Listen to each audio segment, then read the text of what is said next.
रात को मेरे जेठ जी के कमरे से चीखों की आवाजें आती थी। मेरी जेठानी जी कब की मर चुकी थी। जेठ जी का राज जानने के लिए एक रात में उनके कमरे में छुप गई। फिर जेठ जी ने जो किया, हे भगवान, जब मैंने पहली बार वे दिल दहलाने वाली चीखों की आवाजें सुनी तो मैं पूरी तरह घबरा गई। मैं गहरी नींद से हड़बड़ा कर उठ बैठी और चीखने चिल्लाने की आवाजें पूरी हवेली में गूंज रही थी। उस समय चारों ओर सन्नाटा था। मेरे कमरे में बहुत अंधेरा था। मैंने हाथ से टटोलते हुए साइड टेबल का लैंप जलाया।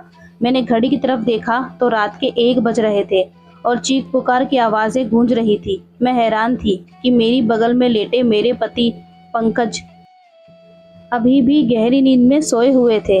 इतने शोर में उन्हें नींद कैसे आ सकती थी? कल ही तो मैं पंकज की दुल्हन बनकर इस घर में आई थी। मेरी शादी बड़ी धूमधाम से पंकज से हुई थी। मैं बहुत अमीर खानदान की बहू बनी थी। मैं भी एक अमीर खानदान से थी। मेरे सास ससुर कब के मर चुके थे। जेठ जी बहुत देखभाल करने वाले इंसान थे। मैं उनके व्यवहार को अच्छी तरह से जानती थी। मेरी पंकज से लव मैरिज थी। हमने एक दूसरे को शादी के लिए पसंद किया था और वहीं से हमारी फ़ोन पर बात होना शुरू हो गई। हम दोनों ही अमीर खानदान से थे, इसलिए किसी को भी इस रिश्ते पर ऐतराज़ नहीं हुआ। मेरी शादी की पहली रात थी और उसी रात मैंने चीखें सुनी थी। एक लड़की की चीखों की आवाज़ें थी, जैसे वे अपनी मदद के लिए किसी को पुकार रही हो। पहले तो मैंने सोचा कि कमरे से बाहर जाकर देख लूं कि आवाज़ किसकी है, कौन है जो इस वक्त इस तरह तेज़ आवाज़ से चिल्ला रहा है। लेकिन मैं एक दिन की दुल्हन थी। यूं कैसे मुंह उठाकर कमरे से बाहर निकल सकती हूँ। आधा घंटा ये आवाज़ गूंजती रही। उसके बाद शांति छा गई। मुझे पंकज की नींद देखकर हैरत हो रही थी। वो इतने शोर में भी कैसे सो सकता था। लेकिन कुछ देर बाद आवाज़ आनी ऐसे बंद हो गई थी जैसे कभी शोर हुआ ही नहीं। मैं दोबारा से लेट गई और अब मेरी आंखों से नींद कोसों दूर जा चुकी थी। मेरा दिमाग बार बार उस चिल्लाने वाली लड़की की तरफ जा रहा था। कौन थी वे और वे ऐसे क्यों चिल्ला रही थी और उसकी आवाज़ पर सब लोग क्यों खामोश थे? वरना एक हलचल थी मच जानी चाहिए थी। फिर मुझे कुछ डर सा महसूस होने लगा, क्योंकि जहाँ ये हवेली बनी हुई थी वहाँ आसपास केवल जंगल थे। गांव 2-3-4 मील दूर पर था। मैं कुछ दिनों के लिए गांव आई थी क्योंकि मुझे रहना शहर में ही था। शादी से पहले मेरी ये बात तय हो गई थी और शहर में भी इन लोगों का बंगला था जो बहुत खूबसूरत बना हुआ था। और हवेली तो इतनी बड़ी थी कि न जाने कितने कमरे बने हुए थे यहाँ पर। यहाँ का बगीचा बहुत बड़ा बना हुआ था। मुझे तो इस हवेली में घुसते ही किसी महल जैसा लगने लगा था। मैंने बस थोड़ी सी नज़र डाली थी, लेकिन यहाँ की अमीरी देखकर मेरी आंखें चौंधिया सी गई थी। मेरा कमरा फूलों और कैंडल से सजाया गया था। मैं खुद पर जितना भी गुरूर करती थी उतना ही कम था। हम दोनों को देखकर सब दिया बाती की जोड़ी कहते थे, मगर आज की रात जो कुछ मैंने सुना था, मेरे दिमाग काम करना बंद कर दिया था। न जाने कब सोचते सोचते मैं फिर नींद की वादियों में खो चुकी थी। सुबह पंकज प्यारी सी मुस्कान लिए मुझे जगा रहा था। कहने लगा, उठ जाइए मैडम जी, ये दिल्ली नहीं है जो आराम से चादर तानकर सोई रहेंगी। मैंने धीरे धीरे आंखें खोली तो वो उठ चुका था। पंकज बिस्तर से उठकर अपने कपड़े निकाल रहा था। मुझसे कहने लगा कि तुम्हारा सामान ड्रेसिंग रूम में पड़ा है, वहीं पहनना है। वे मुझसे कहकर वॉशरूम चला गया। मैं बेड से उठकर बैठ गई। पहले तो मुझे ऐसा लगा कि रात वाली बात मेरा कोई वहम था। मैं वही बात सोचते सोचते ड्रेसिंग रूम में चली गई जो मेरे ही कमरे में बना हुआ था। इतना भारी भरकम जोड़ा देखकर मेरी आंखें फटी रह गई। मैंने फ्रेश होने के बाद बहुत ही मुश्किल से उन कपड़ों को पहना था। पंकज कमरे से जा चुका था तो कुछ लड़कियां मुझसे पूछकर मेरे कमरे में आई और मुझे जेवरात पहनाने लगी, तैयार करने लगी। जब मैं आज सज धज कर बाहर आई तो मेरे जेठ जी के सामने कुर्सी पर बैठे थे। उन्होंने मुझे देखा और मुस्कुराने लगे, फिर मेरे पास आए। मुझ पर हजारों नोटों की बारिश करके मेरा स्वागत किया। फिर मुझे बाहर ले गए जहां गांव की औरतें मुझे देखने के लिए मेरा इंतजार कर रही थी। गर्मी और धूप में न जाने कब से वे मेरी एक झलक देखने के लिए बैठी हुई थी। मेरे जेठ जी कहने लगे, ये हमारे घर की नई मालकिन है, पंकज की बीवी। सभी औरतें मुझे नमस्ते करने लगी। मैं थोड़ी देर से ज्यादा वहां रुक नहीं पाई थी। तेज धूप ने मेरी हालत खराब कर दी थी। जल्दी जल्दी मैं अंदर आ गई और अपने कमरे में एसी ऑन करके बैठ गई। पूरा दिन लगातार लोगों का आना जाना लगा रहा। पंकज से मेरी मुलाकात बस रात को हुई थी, वरना वे पूरा दिन मर्दों के साथ ही रहे थे। गांव के कुछ और ही रस्मों रिवाज होते हैं। पति पत्नी आपस में कम वक्त और दूसरों के साथ ज्यादा वक्त गुजारते हैं। यही मेरे साथ भी हुआ। रात तक मैं थकान से चूर हो चुकी थी, इसलिए लौटते ही मुझे नींद आ गई और पंकज मुझे कहने लगा कि गांव के माहौल से तुम परेशान हो गई हो। वे मुझे प्यार से देखने लगा। फिर मैंने अपनी आंखें खोली और थोड़ा सा मुस्कुरा दी। मैंने कहा, पंकज बस जल्दी से दिल्ली वापस जाने का सोचो। मुझे ऐसे माहौल की आदत नहीं है। मेरी बात पर न जाने क्यों पंकज की मुस्कुराहट गायब हो गई थी। फिर वो बेड पर टेक लगाकर बैठ गया। कहने लगा, अभी तो ऐसा मुमकिन नहीं है, लेकिन मैं कोशिश करूँगा।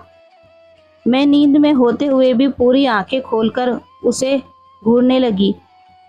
पंकज, मैं गांव में 2 दिन से ज़्यादा नहीं रह सकती।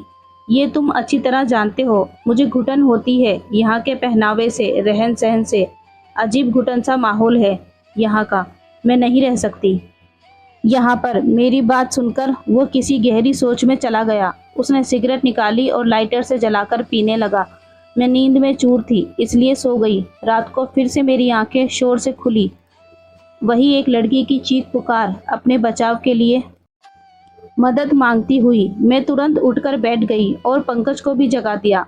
वो मुझे नींद में देखने लगा। मैंने कहा, पंकज, किसी की चिल्लाने की आवाज़ आ रही है। मेरी बात पर पंकज ने नज़रें चुराते हुए कहने लगा कि कैसी आवाज़ें हैं, मुझे यहाँ कोई आवाज़ नहीं आ रही। मैं उसकी ये बात सुनकर हैरान रह गई। ये कैसे मुमकिन था? मुझे तो लड़की की चिल्लाने की आवाज़ आ रही थी, लेकिन पंकज को नहीं आ रही थी। मैंने हैरत से पंकज की तरफ देखा। मैंने कहा कि ये लड़की की आवाज़ तुम्हें नहीं सुनाई दे रही? वो कहने लगा, नहीं, मुझे कोई भी आवाज़ सुनाई नहीं दे रही। मुझे नींद आ रही है, मुझे परेशान मत करो। ये कहकर वो फिर से सो चुका था और मेरा डर के मारे बुरा हाल था। क्या ये आवाज़ है सिर्फ मुझे ही सुनाई दे रही थी? इसका मतलब कोई भूत प्रेत? ये सोचकर मैं तो कांपने लगी थी। डर की वजह से मैं पंकज से चिपक के लेट गई। मेरा दिल जोर जोर से धड़क रहा था। अब तो मुझे इस हवेली में एक दिन भी नहीं रुकना था। मुझे तो भूतों से बहुत डर लगता था। अगली सुबह ही मैंने पंकज से शहर जाने की जिद की। मैंने कहा, मुझे वापस दिल्ली जाना है। मुझे डर महसूस हो रहा है। मुझे 2 दिन से यहाँ किसी के चिल्लाने की आवाज़ सुनाई दे रही है, जैसे कोई लड़की मदद के लिए पुकार रही हो। मैं यहाँ नहीं रह सकती। डर की वजह से ऐसा लग रहा था जैसे मैं अभी रो दूंगी। और पंकज मुझे ध्यान से देख रहा था। वो बार बार नज़रें चुरा रहा था। वो मुझसे कहने लगा, वर्षों से इस हवेली में ऐसे ही साए हैं। किसी किसी को ऐसी आवाज़ सुनाई देती है जैसे तुम्हें दे रही है, लेकिन उन साए ने हमें कभी भी नुकसान नहीं पहुंचाया। वरना क्या मेरी भाभियां यहाँ रह सकती थी? मुझे पंकज की किसी भी बात से चैन नहीं मिल रहा था। मुझे बस दिल्ली जाने का इंतज़ार था। सुबह नाश्ते के वक्त मेरे जेठ जी ने पंकज से पूछा कि तुम दिल्ली कब वापस जा रहे हो? ये सुनकर पंकज का चाय का कप हाथ में ही रह गया। लेकिन मैं दिल ही दिल में खुश थी कि किसी को तो हमें गांव से दिल्ली भेजने का ख्याल आया। पंकज ने कहा, भाई, जो आपका आदेश। पंकज ने बहुत ही मुश्किल से ये बात कही। वो अपने बड़े भाई से बहुत डरता था। जेठ जी कहने लगे, आज शाम तक तुम दिल्ली जाने की तैयारी करो, वहाँ के काम जाकर देखो। मैं तो खुशी के मारे फूली नहीं समा रही थी। मैंने जल्दी से चाय ख़त्म की और कुर्सी पीछे खिसकाकर खड़ी हो गई तो मेरे जेठ जी मुझसे कहने लगे, बहू, आज तुमने नाश्ता ठीक से क्यों नहीं किया? मैंने कहा, मुझे अपनी और पंकज की पैकिंग भी करनी है। शाम तक जाना है तो टाइम लग जाएगा। मेरी बात सुनकर जेठ जी पंकज को घूरने लगे और कहने लगे, तुमने बहू को ये नहीं बताया कि अब वे यहीं रहेगी। ये बात मेरे दिल पर लग गई थी और मैं आश्चर्य से पंकज की तरफ देखती रही। वे कहने लगे, मैं भूल गया था भाई। मेरे जेठ जी फिर मुझे कहने लगे, बेटा, तुम अब हमारी इज्जत हो और हमारे घर की औरतें हवेली से बाहर कदम नहीं रखती। तुम यहीं रहोगी। दिल्ली तो पंकज जाएगा। ये सुनकर तो मैं दंग रह गई थी कि मैं पंकज ने पहले ये बात क्यों नहीं बताई। उसने यही कहा था कि कुछ वक्त मुझे गांव में रहना पड़ेगा, फिर वो मुझे अपने साथ दिल्ली ले जाएगा। मैं गुस्से की वजह से उठकर कमरे में चली गई। मुझसे झूठ बोला गया था। कुछ देर बाद ही पंकज मेरे कमरे में आया। मैं रोने लगी। मैंने कहा, मुझे इस भूत बंगले में नहीं रहना। तुमने मुझसे झूठ कहा था कि हम दिल्ली में रहेंगे। तुम अपने भाई से जाकर बता दो। मेरी बात सुनकर वो मेरे पास आकर बैठकर बहुत ही प्यार से बोला, मैं तुम्हें अभी दिल्ली नहीं ले जा सकता। तुम कुछ महीने यहाँ रह लो, वैसे ही रहो जैसे यहाँ की औरतें रहती हैं। फिर मैं तुम्हें दिल्ली लेकर जाऊँगा। मैंने कहा, मैं तुम्हारे बिना यहाँ नहीं रहूँगी। रात के वक्त वह चीखों की आवाज़ मेरी जान निकाल देती है। मुझे बहुत डर लगता है। वो मुझसे कहने लगा, तुम चीखों पर ध्यान मत दो। वो जो भी है तुम्हें कुछ नहीं करेंगी, ये मैं तुम्हें वादा कर सकता हूँ। तुम बस कमरा लॉक करना और रात को बिल्कुल भी बाहर मत निकलना। पंकज की बातों ने तो मुझे बहुत ज़्यादा डरा दिया था। मैंने कहा, मैं अकेली रात को इस कमरे में नहीं सो सकती। पंकज कुछ देर तक सोचता रहा, फिर कहने लगा कि ठीक है, मैं भाई से कहकर एक नौकरानी का इंतज़ाम करवा दूंगा। वो तुम्हारे साथ इस कमरे में सो जाया करेगी। लेकिन तुम बस ये कोशिश करना कि भाई को तुमसे कोई शिकायत ना हो। मैंने इस बात पर सर हिला दिया। पंकज शाम को दिल्ली के लिए निकल चुका था और मैं अकेली रह गई। रात को मेरे साथ एक नौकरानी मेरे कमरे में सोने लगी थी। वो ज़मीन पर अपना बिस्तर बिछा देती थी और लेट जाती थी। रात को जब वह चीखों की आवाज़ आती तो मेरी आंखें खुल जाती। मैंने महसूस किया कि जिस वक्त चीखों की आवाज़ आती थी वो नौकरानी भी करवटें बदलती रहती थी। मुझे ये शक होने लगा था कि शायद वो भी उन आवाज़ों को सुन सकती है। कई बार मैंने उस नौकरानी से चीखों के बारे में पूछा तो उसके चेहरे का रंग उड़ जाता और वो डर जाती थी। फिर ना मैं सर हिलाने लगती और कहने लगती, मैंने ऐसी कोई आवाज़ नहीं सुनी। मैंने उसके डर से यह तो अंदाज़ा लगा लिया था कि कहानी कुछ और ही है, इसलिए उससे कहा कि मैं जानती हूँ कि वे आवाज़ें तुम्हें भी सुनाई देती हैं। मेरी बात सुनकर वो मेरे पास हाथ जोड़ने लगी और कहने लगी, इस बात का जिक्र हवेली में किसी से न करना, वरना बहुत बुरा होगा। उस नौकरानी की बात सुनकर मुझे जानने की चाहत होने लगी थी कि आखिर मालूम हो कि ये सारा माजरा क्या है। मैंने रात को जब वे चीखों की आवाज़ सुनी तो ये ठान लिया कि मैं सच्चाई क्या है इसका पता लगा कर रहूँगी, क्योंकि कहीं ना कहीं मुझे ये यकीन हो गया था कि ये मामला भूत प्रेत का नहीं है। रात को चिल्लाने की आवाज़ सुनकर मैं उठ खड़ी हो गई और दबे पांव अपने कमरे के दरवाजे के पास आ गई और धीरे से दरवाज़ा खोला। मुझे वो आवाज़ ऊपर की मंजिल से आ रही थी। मैं धीरे से चलती हुई ऊपर चढ़ गई।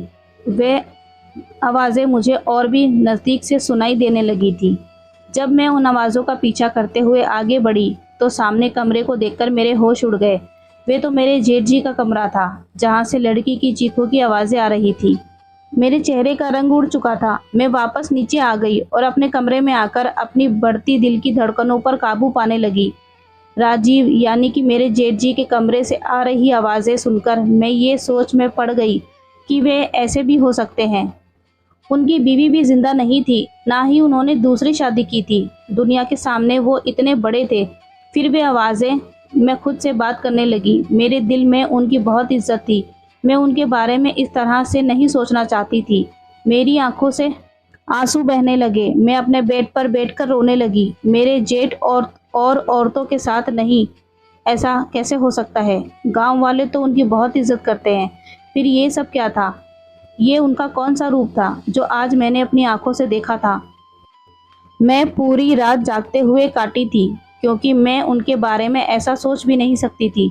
सुबह नाश्ते पर वो उसी तरह बैठे थे। मेरी आंखें देखकर चाय पीते हुए कहने लगे, पंकज ने फ़ोन पर बात नहीं की बहू, तभी रो रो के आंखें सुझा ली हैं तुमने।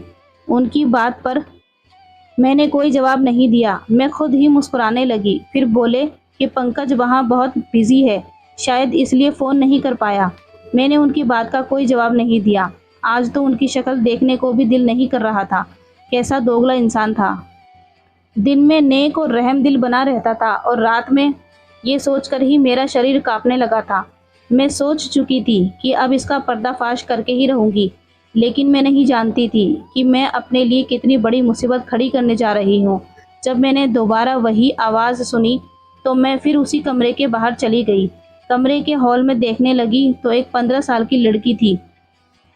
गांव की लग रही थी। उसके चेहरे से उसका दर्द साफ साफ पता चल रहा था। वे हाथ जोड़े अपनी इज्जत की भीख मांग रही थी, चिल्ला रही थी, लेकिन जेठ जी ने बड़ी बेदर्दी से उसका दुपट्टा उतारकर फेंक दिया था। मैं उससे ज़्यादा नहीं देख सकती थी। मैं वापस पलट के आ गई। कैसे भी करके मैंने वह रात काटी थी। सुबह होते ही मैंने पंकज को फ़ोन किया। मैंने कहा, तुमने मुझसे इतना बड़ा झूठ बोला। तुमने कहा हवेली में आत्माएं हैं, जबकि ऐसा कुछ भी नहीं है। वो आवाज़ें गांव की मासूम लड़कियों की हैं, जो तुम्हारे पिता जैसे भाई की हवस का निशाना बनती है।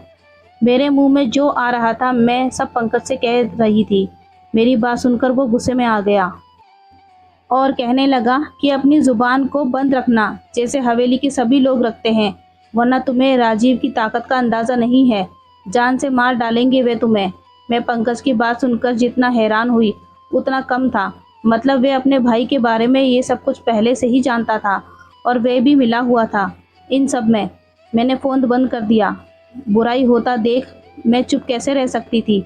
मुझे बस एक सबूत चाहिए था, क्योंकि यहाँ ऐसा कोई नहीं था जो राजीव के खिलाफ एक लफ्ज़ भी बोल सकता था। इसलिए मैंने रात होने से पहले ही बीमारी का बहाना बनाया और अपना कमरा लॉक करके अपने कमरे में बंद हो गई। मैं जानती थी कि राजीव कब ऊपर जाता है, इसलिए मैं अपनी पिछली खिड़की के बाहर निकली और पाइपलाइन से सहारे ऊपर की तरफ पहुंच गई। राजीव के कमरे के बाहर की खिड़की उस वक्त खुली हुई थी। मैं उस खिड़की के ज़रिए उस कमरे में पहुंच गई और उस कमरे को किसी दूल्हे के कमरे की तरह सजाया हुआ था। मैं उसी खिड़की के पास एक कोने में छिप गई। रात 1 बजे राजीव उस कमरे में आया और सामने सोफे पर बैठ गया। कुछ देर बाद उसका नौकर शराब की बोतल लेकर आया और सामने टेबल पर रख दी। मैंने अपने मोबाइल का कैमरा ऑन कर दिया था। कुछ देर बाद एक 14 साल की मासूम सी लड़की उस कमरे में आई। वे चिल्ला रही थी, बार बार ये कह रही थी कि उसे घर के पास जाना है। वे नौकर उस लड़की को कमरे के अंदर धकेलकर कमरा बंद करके चला गया। राजीव एकदम आराम से सोफे पर बैठा उस लड़की की बेबसी का तमाशा देख रहा था, जो बहुत ज़्यादा रो रही थी, दरवाज़ा पीट रही थी, अपने बचाव के लिए मदद मांग रही थी, जिसकी चीख पुकार हवेली की बेजान दीवारों में गूंज रही थी। वहाँ के लोग इस जुल्म पर बिल्कुल खामोश थे। वो लड़की जब दरवाज़ा बजाकर थक गई तो राजीव के पास आकर हाथ जोड़ने लगी। कहने लगी, राजीव साहब मुझे छोड़ दो, मुझे जाने दो, मैं तुम्हारी बेटी की उम्र की हूँ, मुझ पर तरस खाओ। उसकी बात सुनकर मेरा जेठ गुस्से से उठा और उसके बाल पकड़कर कहर भरी नज़रों से देखते हुए बोला, किसी नीच जात की लड़की, तेरी इतनी हिम्मत कि तू मेरे सामने ज़ुबान चलाए। तुझे मैं बताता हूँ कि मेरे सामने ज़ुबान चलाने वालों का क्या अंजाम होता है। ये कहकर उसने उस लड़की को बड़ी ज़ोर से ज़मीन पर पटक दिया, फिर उसकी गर्दन पर अपने पैर से मारने लगा। वो लड़की दर्द से बिलबिला उठी थी और मैं ये सब नहीं देख पा रही थी। न जाने कैसे मैंने खुद को काबू में किया, वहाँ खड़ी ये सब देख रही थी। फिर मेरे जेठ ने उस लड़की को पकड़कर बिस्तर पर पटक दिया और अपना सिगरेट जलाकर जैसे ही उसने लड़की के चेहरे पर लगाया, उस लड़की की चीख के साथ साथ मेरी भी चीख निकल गई। राजीव तुरंत ही वहाँ से पीछे हटा। मेरी चीख सुनकर वो समझ गया कि कमरे में उस लड़की के अलावा भी कोई है, इससे पहले कि वो मुझे ढूंढता। मैं उसी खिड़की से बाहर निकल गई, लेकिन शायद वो मुझे देख चुका था, क्योंकि मैं कोई प्रोफेशनल जासूस तो नहीं थी, एक आम सी लड़की थी। मैं जिस रास्ते से आई थी उसी रास्ते से नीचे उतर गई, लेकिन अपने कमरे की बजाय हवेली के पीछे चली गई। मैं वहीं जाकर छुप गई। मुझे पूरी हवेली में एक हलचल सी महसूस हुई थी। बहुत से कदमों की आवाज़ें सुनाई दी। मैं एक घनी झाड़ी में छुप गई। बहुत से नौकर टॉर्च जलाकर मुझे ढूंढ रहे थे। मैं तो सांस लेना ही भूल गई थी। मुझे डर था कि अब मैं पकड़ी जाऊंगी। कुछ देर बाद नौकर वहां से चले गए। उनके जाते ही मैंने सुकून की सांस ली। मैं एक बड़े से पेड़ पर चढ़ने लगी, जो इस हवेली की दीवार से चिपका हुआ था। उस पेड़ पर चढ़कर मैंने दीवार से दूसरी तरफ देखा तो वहाँ एक घना जंगल था। मैं वहाँ कूद गई। मैं नहीं जानती थी कि मैं उस जंगल को पार करने के बाद कहाँ पहुँच जाऊंगी, लेकिन मैं लगातार भाग रही थी। सुबह तक मैं भागती रही। जैसे ही हल्की हल्की रोशनी हुई, मैं सड़क पर पहुँच चुकी थी। उसी वक्त एक बस दिल्ली जाने के लिए वहाँ से गुजर रही थी। मैं उस बस में बैठ गई। पूरे रास्ते भर मैंने अपना चेहरा दुपट्टे से छुपाए रखा था। दिल्ली पहुँचते ही मैंने अपने पापा के दोस्त, जो कि IPS अफसर थे, उन्हें वो वीडियो दिखा दी। मेरी वजह से उस गांव में इस घिनौने खेल का किस्सा ख़त्म हुआ और राजीव के साथ साथ पंकज भी पकड़ा गया था। वो लोग गांव की कम उम्र की लड़कियों के साथ गलत करके उसे दूसरे शहर भेजते थे और कुछ को मार देते थे, और मेरे पति दिल्ली में वही काम करते थे।